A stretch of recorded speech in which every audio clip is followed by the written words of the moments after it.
it's Ashley here at Dunrovin Ranch. I'm going to be giving you guys a little PowerPoint presentation today, updating you on Augie's leg condition and all of the medical work that we've done for him over the past week. So I'm going to be switching over to this other computer over here to go through the slides. Right. Should I just, okay. Yeah, fire away on that. Okay, so Augie's owie. Best thing I could think to call it.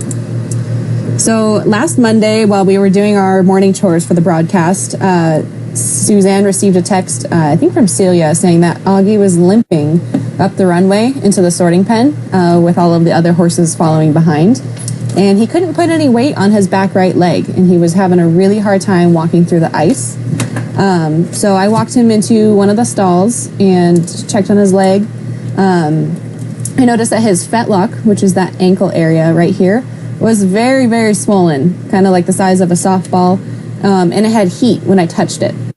And so that's an indication that some inflammation is going on. So we went ahead and gave him Bute, or phenylbutazone, which is an anti-inflammatory paste, kind of like an NSAID pain reliever. So this is what it looked like on Tuesday. You can see how swollen this whole fetlock and most of his cannon also.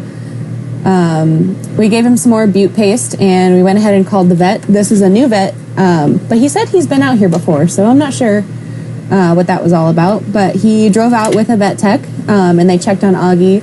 They took his temperature, took some x-rays from the top to bottom of his leg on both sides, felt around the fetlock, the pastern, the hoof, just to see where the heat was coming from. On the x-rays, they didn't see any fractures or broken bones or anything like that. And so, considering Augie had a fever of 101.9 and the swelling and the heat coming off of his leg, the vet determined that it was cellulitis rather than a fracture. And what is cellulitis? It's a bacterial infection of soft connective tissues under the skin, and it causes swelling and heat in the leg. And there's a lot of causes that can bring it on. So a horse with cracked heels would allow dirt and bacteria to get into the leg. Dew poisoning, which happens this time of year when the ground is really wet, can be much easier for all that nasty stuff to get into their leg. Poor lymphatic flow or a cut to pick up bacteria. And also a viral infection can cause vasculitis. So we're not exactly sure what caused Augie's injury. It could be a very small cut or puncture wound that we can't see. It could be under his fur, or, it could be any one of these reasons. But we got the swelling and we got the heat and we got the fever. So it was pretty easy to spot. And we knew what the next course of action was going to be. So the vet went ahead and recommended a 4-day regimen of antibiotics that were given via injection with a 1.5-inch hypodermic needle, as well as a powdered version of Bute to be given via syringe. The vet showed me how to do the injections and showed me exactly where it should go on his neck, right into the muscle. And so I did those. It was 2 of them a day for the following 3 days. And he also recommended using standing wraps on his leg to help with the swelling. And we had this orange wrap already, but when I looked up standing wraps, I noticed that a lot of people were using these quilted ones that go underneath. So I went ahead and went to Tractor Supply and bought a package of these and then wrapped it according to how I saw a YouTube video do it. And that really helped with the swelling. It just kind of gets the fluid up and out of that area back into the rest of his leg and helps with circulation. So when giving intramuscular injections in a horse, there is a muscle right here in this triangular area that you want to be looking for. The upper side of the triangle is the nuchal ligament. This is a muscle that runs along the crest of the horse's neck. And then the lower side of the triangle is where the spine is. So you can see in this other photo in the center, the spine kind of goes down the neck and then straight out to the back. So this muscle triangle right here in the middle is a good spot to put a needle because it's not going to hit any veins, and it shouldn't provide too much soreness as long as the needle gets put far enough down. So now I have the injection video.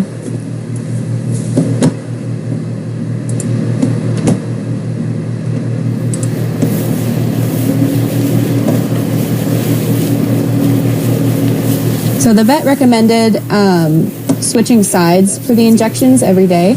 So one day we would do it on his near side, one day on the far side, just so that way he didn't get too much soreness built up. But you can see I'm pinching the skin, and that gives me kind of more leverage against him, so that way if he moves, I go with him, as well as the needle. And you really just gotta go for it. You just shove it in there, and then you just start giving him the injection. I think this was one of the later days when he was getting fed up with it. So he was moving around a lot.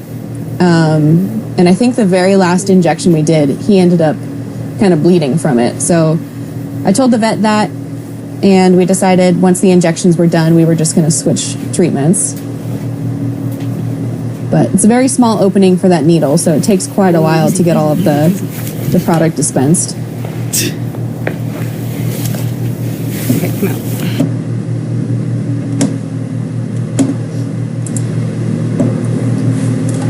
Thank you.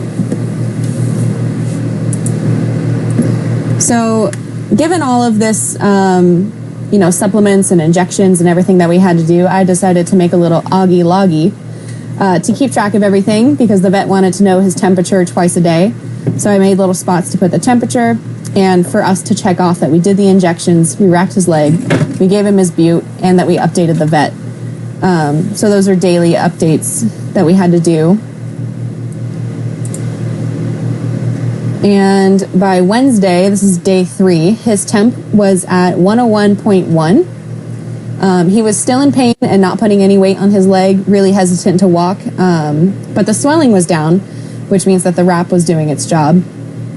And as far as the bute goes, we tried mixing it with some soaked beet pulp and the antibiotic, the gut guard, that the Lewis and Clark really seemed to like. But Augie didn't want to eat it because he's never had it before. But Lady Lanza did want to eat it. So we ended up having to separate them.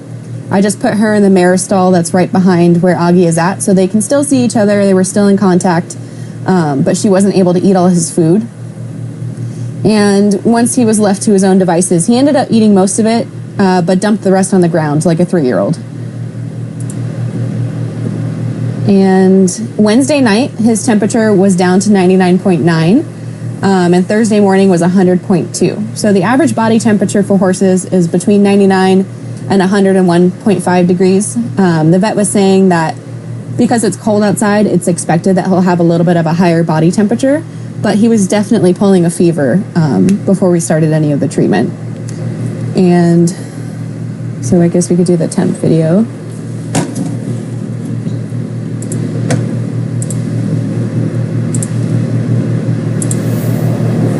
Say what you're doing, I won't give up close to you. I am shoving a thermometer up a horse's butt. Does it have the sound? Why? Because that's where you take their temperature in the rectum. Not under the armpit, not on the forehead. You just gotta get up close and personal with them.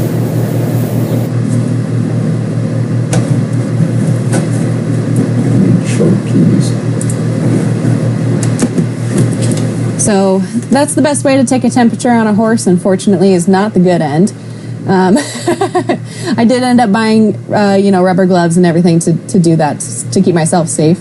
But Thursday, he was still not wanting to put weight on his leg and was struggling to walk. We tried walking him in a circle in a stall. And he was being good about the injections. We ended up mixing the bute with some maple syrup that the vet recommended. We could use any kind of sweetener syrup. And we gave it orally in a syringe. So we just mixed it up, poured it in there, and then, straight down the hatch for it. And the Thursday. So we did take a little video of him walking on Thursday, and I sent this over to the vet so he could see. So you can see he's still limping. He's doing better than he was on Monday, though.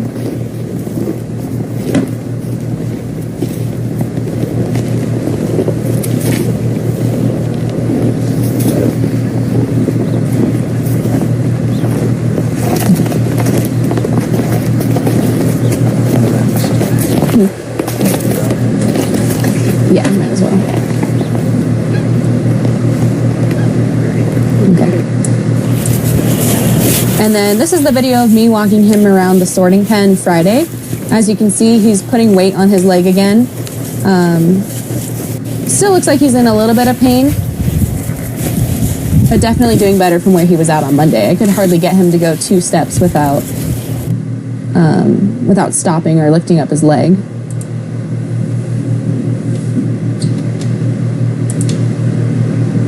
So by Friday, as you can see, his leg was really, the swelling had gone down a lot, and I guess he just has kind of bigger legs anyways. I was a little worried about how big the legs and the joints were on his other ones, but we were just focusing on the one that was in pain. And I'm thinking that because he's been on stall rest, he's just kind of had this fluid building up in his legs anyways, because he's not really moving anywhere. So hopefully once we get him out in the sorting pen, that'll kind of help too. But by Friday, the swelling was completely gone, and his temperature was down to 98.7, which is a normal range for a horse. We did the last of the injections on Friday, and I went to the vet's clinic, which is all the way across town, and we switched over to an oral antibiotic. And so this is a combination, and we give him 14 tablets a day, twice a day, and the tablets dissolve in warm water. So we've just been filling up a big plastic syringe with some water. We put the tablets in there, give it a shake, and then it's ready to go to administer, same way that we do with the Butte and the maple syrup. It goes into his mouth in the corner behind his wolf teeth where the bridle would sit, or the bit would sit in his mouth. And that's just kind of like the easiest way to get injections into a horse's mouth, because they don't, if you go to the front, they're going to close their front teeth and you won't be able to get anything into their mouth. So over the weekend, his temperature was holding steady and the swelling was going down. So we kept his leg wrapped and we kept him on stall rest, and we just were kind of monitoring him, just giving him his medications, but letting him do the healing on his own. And I got the go ahead to start hand walking him. So he ended up walking around a lot in his stall over the weekend, was all kinds of moving around. And then especially this morning, we took the wrap off Sunday night to let the leg work on its own and not rely on that wrap. He's really alert. He's walking around. He's not wincing in pain. He seems to be doing a whole heck of a lot better from last Monday. And he was kind of freaking out. We took his mom, Lady Lanza, Garnet, and Jasper over to the winter field. So he is going to stay in his stall until this evening when he calms down. And then for the next couple days, we're going to have him, Mystery, and Canner in the sorting pen and just have all those gates closed. So that way he has a little bit more space to walk around, but we can still keep an eye on him and catch him easily to give him his antibiotics, because we still have to give those twice a day until they're all finished, just to make sure we get completely rid of the infection. And then probably later this week, we'll be able to let them roam down to the riparian again. Hopefully he doesn't hurt anything else. And he will actually be staying at the ranch with Canner and Mystery all winter. So he'll be away from his mom. He can be more independent, and he can learn how to be a horse without being babysat all the time. And that way he'll be around for training a couple times throughout the week once he's feeling better. So thanks for watching. We'll see you guys later. Let's see if there's any questions you want to answer. Yeah. May not have been running and slipped on ice. Get an ear temp. Loggy loggy.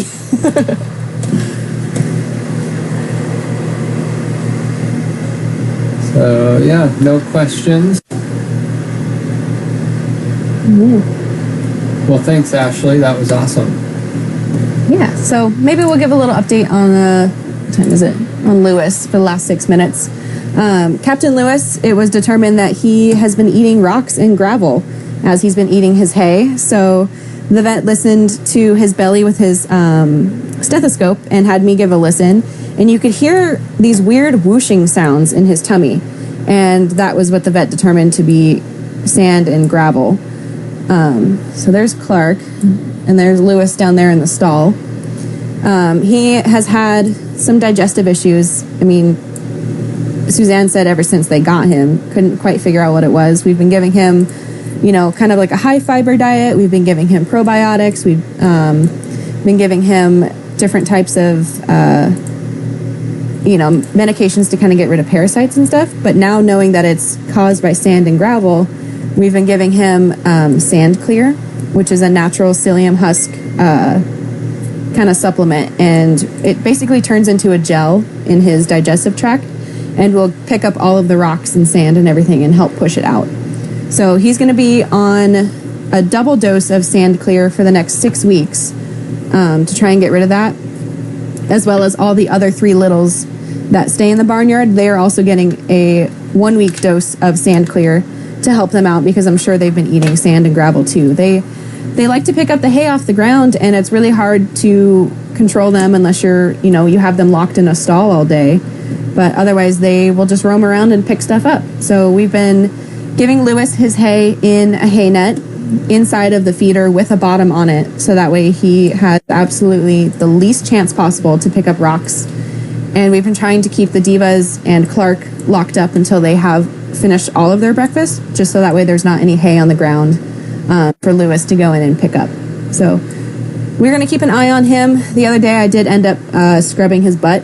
I put some nitrile gloves over my work gloves and got a bucket with some water and a scrub, and I had to scrub his butt. So I'm going to have to do that again in a couple days, because now he's got poopy butt again. But hopefully he starts feeling better soon. So I think that's it for Lewis. Yeah. Well, it's a dirty job, but somebody's got to do it, right?